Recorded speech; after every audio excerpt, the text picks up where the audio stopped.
بھائی دیہات قصبات کی عورتوں میں یہ مرض بہت بڑا ہے، بہت بڑا مرض ہے ان کو کہ اول تو دیتی نہیں، کسی کو کچھ نہیں دیتی، اور اگر اللہ کی توفیق سے کسی نے کبھی کبھار کسی کو کچھ دے بھی دیا تو اب نہیں آئے گا چین، اب چین نہیں آئے گا جب تک 10 عورتوں کے سامنے کہہ نہ دیں گی ان کا دل ٹھنڈا نہیں ہوگا۔ یہ کیا دینا ہوا، یہ کیا دینا ہوا؟ اس سے بہتر تھا کہ دیتی نا، کم از کم گناہ سے تو بچی رہتی۔ جی یہ احسان جتلانا ہے، لا تبطلوا صدقاتکم بالمن والعذى، احسان جتلا کر غریب کو تکلیف پہنچا کر ثواب تو چلا گیا، الٹا گناہ کا بوجھ سر پر لے لیا۔ ارے صدقہ نہیں کر رہی تھی تو کم از کم گناہ سے تو بچی ہوئی تھی، صدقہ نہ کر رہی تھی چلو لیکن گناہ سے تو بچی ہوئی تھی۔ اب صدقہ کر کے گناہ کا بوجھ، کبیرہ گناہ کا بوجھ اپنے سر پر لے لیا، تو یہ کہاں سمجھ میں آنے والی بات ہے؟ صدقہ نہیں کر رہی تھی تو ٹھیک تھا، گناہ تو نہیں کر رہی تھی۔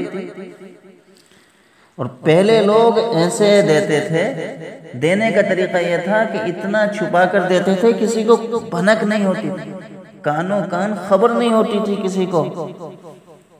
اور اب تو فلمیں بنائی جا رہی ہیں، کیمروں کے سامنے فلمیں بنائی جا رہی ہیں۔ اللہ معاف کرے، پہلے چھپا کر دیا جاتا تھا اور اب کیمروں کے سامنے آ کر دے رہے ہیں۔ بھئی چھپنا چاہیے، چھپنا چاہیے، چھپنا نہیں چھپنا چاہیے، اخبار میں چھپنا چاہیے، چھپنا۔ ارے اللہ کے بندے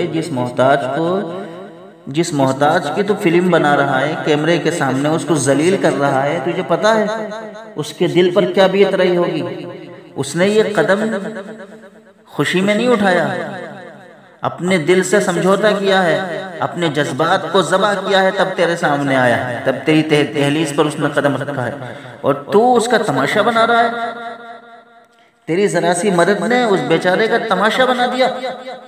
علماء نے تو یہاں تک لکھا ہے کہ صدقہ دے کر دعا کے لیے کہنا یا دعا کی امید رکھنا سامنے والے سے، یہ بھی احسان کا بدلہ لینے کا اپنے احسان کا ایک طرح کا بدلہ لینا ہے۔